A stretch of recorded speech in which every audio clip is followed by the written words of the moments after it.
علمانية ما مش عارف بصراحة، بس أسمع إنها حرام يعني. أعتقد إنها تعني إلحاد أو كفر. إن الحمد لله نحمده ونستعينه ونستهديه ونعوذ بالله تعالى من شرور أنفسنا ومن العلمانية ضد الدين. ترى علماني كلمة خطيرة، يعني لا دين. علمانية يعني بنات ما بيلبسوا يعني حرفيا، لا بيلبسوا يعني بس نص، بس بيغطوا الصدر اليسار، اليمين ما بتغطى.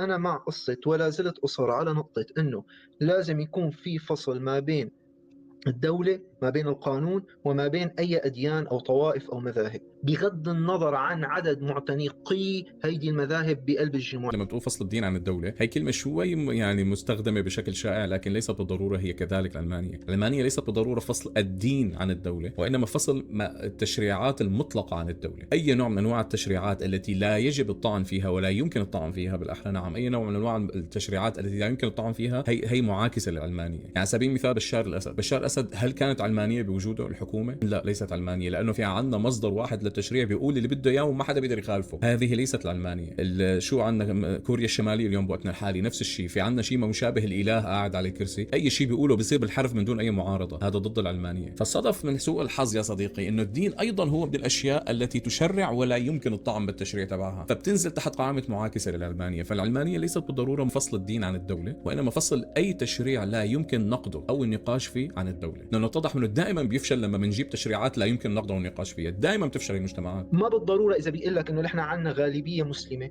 أولا إنه يكونوا كلهم متفقين على نفس الموضوع، أو إنه كلهم فعليا من جوا بدهم يكونوا مسلمين، أو وعندك الماينورتيز، الأقليات اللي عم ينظلموا على حساب هدول الأكثريات.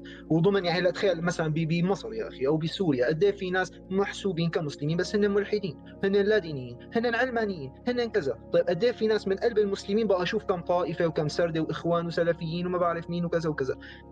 فما يعني أنا مالي شايف من العدل إنه يكون قانون الدولة يتعلق بأي طائفة دينية أو بقصة. أنا اللي شايفه من ناحية عدل، من ناحية أخلاقية، إنه يكون في عندي قانون بالدولة، هذا القانون مدني علماني، يعني قانون ما له علاقة ولا بدين، بمعنى أنه هذا القانون تم نصه بطريقة علمية مدروسة كدراسة، يعني أكاديميين مختصين بالقانون، ما دخل أي دين بالقصة ولا دخل أي موضوع. ما في شيء اسمه ديانة رئيس الجمهورية كذا، المصدر الرئيسي للتشريع الطائفة الفلانية، أو هي الكوتات اللي بتنعمل ببعض الدول اللي هي يعني أنا بتحسسني كأنه عايشين بعصور ما قبل التاريخ، أنه رئيس الدولة من طائفة كذا ورئيس الوزراء من طائفة كذا ورئيس كذا ووزراء إلى آخره.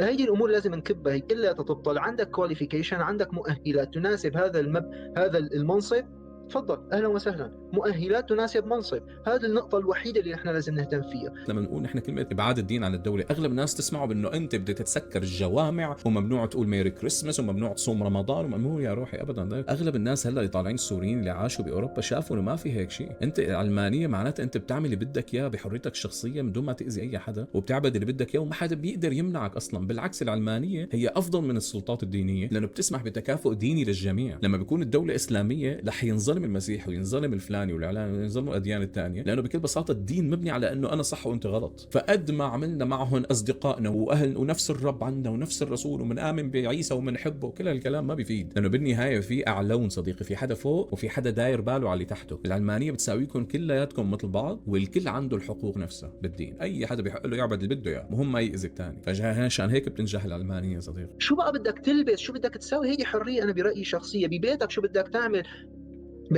شو بدك تسوي ببيتك ساوي، بدك تصلي، بدك تصوم، بدك تعمل اللي بدك اياه، تعبد حجر. لكن برا بالشارع، بالمدينه، بالمدرسه، بالجامعه، بهيدي الامور يكون الموضوع عام. العلمانية بتختلف حسب العادات والتقاليد تبع المجتمعات. يعني على سبيل المثال نحن أنا بالعائلة تبعنا نحن مسلمين وعندنا جيران ملحدين، صار عندهم حالة وفاة بالبيت وفي ورثة، بيروحوا بيحتكموا القانون، إذا ما في وصية بيحتكموا القانون بيقول بتقسم بالعدل على الجميع نساء ورجال. لو المسلمين صار عندهم هذا الشيء وقالوا نحن بنعرف إنه القانون المدني العلماني بيقول بأنه بالعدل، لكن نحن مو حابين العدل، نحن حابين نعطي للذكر مثل حظ الأنثيين. إذا أنتم حابين ما ضير تصطفلوا بينكم وبين بعضكم بتحلوها، لأنه هي شغلات فردية ما بتضر الآخرين صفيت، في ضرر للنساء العائلة تبعكم، ساعتها هدول عندهم حق روحوا يشتكوا. المرأة إذا حست حالها مظلومة هون ساعتها بتقدر تروح تشتكي للحكومة. بفرنسا عندهم هن عاداتهم المحلية إنه ما بيحبوا مثلا الحجاب، ولا عندهم سبب هن على الأغلب كان سبب تبع منع مو الحجاب، منع النقاب. هن منعوا الحجاب، هو مرقها هيك على أساس ممنوع الحجاب بفرنسا، وإنما منعوا النقاب لأنه في عندهم الفيس ريكوجنيشن والكاميرات وهي الشغلات تبع البنوك والأماكن العامه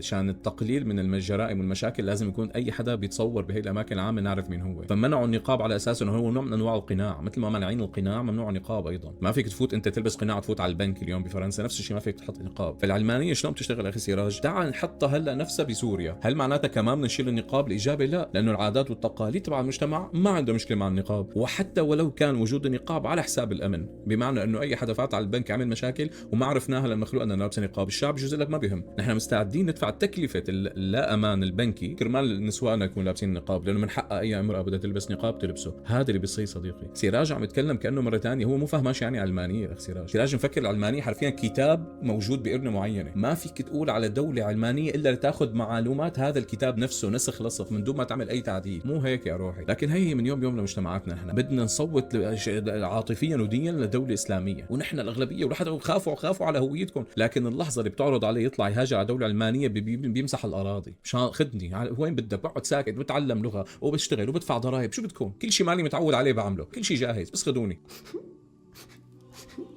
لا والله بص، يعني هو انا كنت فاكرها بقى زمان الدين وكده، بس طالما هي تعني الحرية والمساواة بين الناس يعني يا ريت.